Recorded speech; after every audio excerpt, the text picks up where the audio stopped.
यार, welcome back. And I hope आपकी सेहत अच्छी होगी एंड आपकी मेंटल हेल्थ भी अच्छी होगी। तो देरी ना करते हुए बढ़ता हूँ मैं आगे। मैंने बताया था लास्ट वीडियो में ये कि आपको ये एसक्यूएल की जो ये कमांड लाइन जो ये है प्रॉम्प्ट, वो कैसे इंस्टॉल करना है। ठीक है, तो वो मैंने बताया था कैसे इंस्टॉल करना है ये एसक्यूएल। ठीक है, अब हम सीखेंगे आज कि इसको कनेक्ट कैसे करते हैं अपनी लैपटॉप की जो स्पेस है, यानी कि हम ओरेकल में जो एसक्यूएल है उसको कनेक्ट कैसे करेंगे लैपटॉप के साथ। ठीक है, एंड देखेंगे कि हम टेबल कैसे बनाए। ठीक है, जो टेबल बनाते हैं ना डेटाबेस के लिए, वो टेबल कैसे बनाए वो देखेंगे हम आज। ठीक है, तो चलो यार चलते हैं। एंड हमारी जो कोडिंग, बेसिकली कोडिंग तो नहीं कह सकते, लेकिन हाँ कोडिंग एक टाइप का कोडिंग कह सकते हैं। ठीक है, तो चलो सीखते हैं कि एसक्यूएल को कैसे यूज़ करें। ठीक है, तो ये तो हो गया यार कि चलो, हाँ अब सबसे पहली बात कि कनेक्ट कैसे करें। ठीक है, तो कनेक्ट के लिए क्या करना है, मैंने बताया था आपको कि सेटअप के वक्त आपने जो पासवर्ड डाला होगा वो पासवर्ड आपको चाहिए कनेक्ट करने के लिए। ठीक है, तो वो पासवर्ड आपको याद रखना है। अब कनेक्ट करने के लिए सिंपली क्या लिखूंगा मैं, कनेक्ट। ठीक है, अब आप कहोगे कि इतना ईजी था, तो हाँ इतना ही ईजी था, सिर्फ कनेक्ट लिखना है। लेकिन इससे कनेक्ट नहीं होगा, इससे यूजर नेम और पासवर्ड चाहिए होगा। तो देखो मैंने कनेक्ट लिख के एंटर किया, तो देखो एंटर यूजर नेम। अब यूजर नेम सिस्टम होगा। ठीक है, क्योंकि आप सिस्टम के साथ खेल रहे हो, तो सिस्टम होगा आपका यूजर नेम कि मुझे सिस्टम के साथ कनेक्शन इस्टेब्लिश करना है। तो सिस्टम लिख दिया, ये हो गया। अब पासवर्ड चाहिए, पासवर्ड में क्या डालूंगा, पासवर्ड में मैं ये डालूंगा जो मैंने सेटअप के वक्त पासवर्ड डाला होगा। ठीक है, अगर आपने सेटअप किया होगा पूरा, तो आपसे पूछा होगा कि पासवर्ड क्या है उसमें। ठीक है, पासवर्ड डालो नया, तो आपने नया पासवर्ड बनाया होगा, वो वाला पासवर्ड हमें इधर डालना है। तो मैंने जो पासवर्ड बनाया था वो मैं डाल देता हूँ, और आपको नहीं दिखेगा और सिंपली आपको एंटर कर देना है। तो एंटर, तो देखो कनेक्टेड आ गया। ठीक है, मेरा पासवर्ड बिल्कुल सही है। अब क्या करूँगा मैं, अब मैं टेबल क्रिएट करूँगा। ठीक है, टेबल कैसे क्रिएट करूँगा, तो उसके लिए हमारे पास कमांड आते हैं। ठीक है, एसक्यूएल में हमारे पास बहुत सारे कमांड्स आते हैं। तो टेबल को क्रिएट करने के लिए क्या करना है कि क्रिएट क्रिएट टेबल। और हाँ, एसक्यूएल के जो कमांड है, ठीक है, वो केस सेंसिटिव नहीं है। तो आप अगर टेबल ये कैपिटल में लिखो या फिर ऐसे लिखो टेबल लोअर केस में, तो दोनों सेम ही है। ठीक है, एसक्यूएल दोनों को सेम ही ट्रीट करता है। लेकिन क्या होता है ना कि जब हम ये लिखते हैं क्रिएट टेबल कैपिटल में और डेटाबेस का नाम स्मॉल में, तो हमको पता लगता है कि क्रिएट वर्ड और टेबल वर्ड वो दोनों इनबिल्ड है एसक्यूएल में समझने के लिए कि क्रिएट करो टेबल को। ठीक है, ये हमारे वर्ड्स नहीं है। हमारे वर्ड्स कौन से होंगे, जो हम वेरिएबल के नाम रखेंगे या डेटाबेस के नाम रखेंगे। ठीक है, वो वाले हमारे वर्ड होते हैं।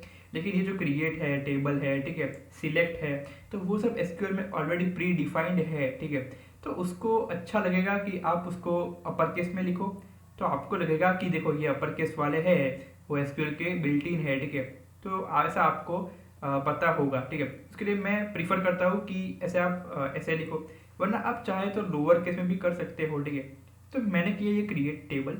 अब आपको नाम देना है आपके डेटाबेस का, तो मैं देता हूँ द कोडर ह्यूमन TCH। ठीक है, अब इसके बाद ब्रैकेट आपको देना ही देना पड़ेगा। ठीक है, और ब्रैकेट के अंदर एक एंटिटी भी देनी पड़ेगी। एंटिटी यानी कि जैसे कि टेबल में मुझे स्टोर करना है। अब टेबल में मैं स्टोर क्या करूँगा, तो मैं स्टोर कर सकता हूँ यूज़र नेम पासवर्ड। ठीक है, अगर मैं ऐसा सिस्टम बना रहा हूँ लॉगिन और साइनअप का। ठीक है, ठीक है, तो ऐसे हम ऐसे जनरली बहुत सारी वेबसाइट पर होता है लॉगिन साइनअप। ठीक है, अभी तो सभी सभी पर होता ही है। ठीक है, अभी के लिए तो इस जमाने में, तो उसके लिए आपने देखा होगा कि साइन अप में आपसे मांगते हैं आपका नाम, यूज़र नेम, पासवर्ड, फिर फ़ोन नंबर, अगर ऑप्शनल है। ठीक है, वो तो मतलब, तो यूज़र नेम, पासवर्ड और नेम, ये तीन चीज़ तो आपसे मांगते ही मांगते हैं।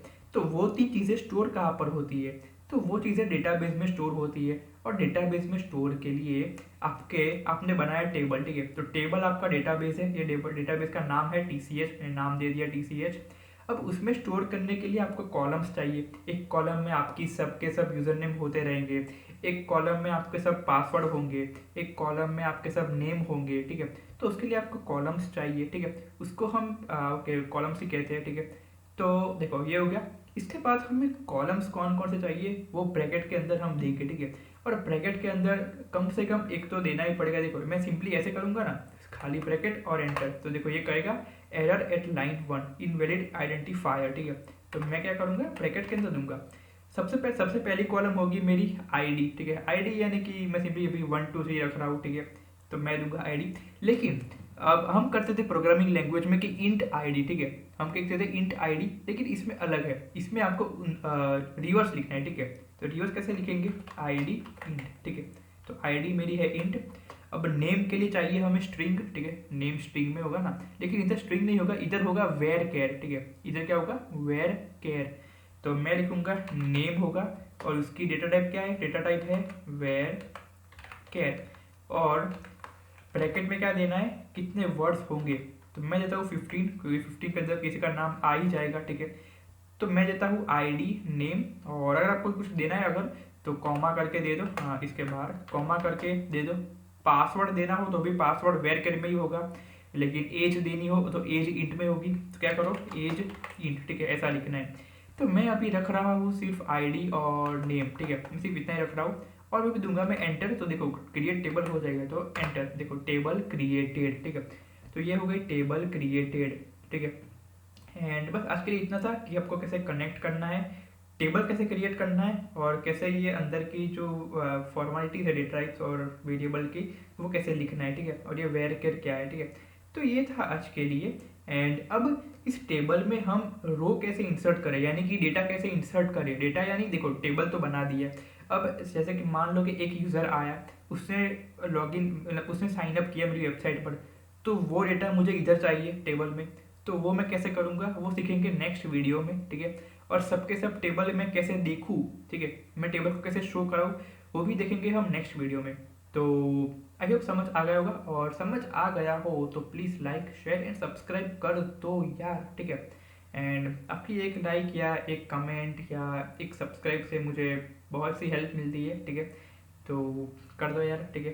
एंड चलो मिलते हैं अगले वीडियो में, तब तक के लिए bye bye, see you, have a good day.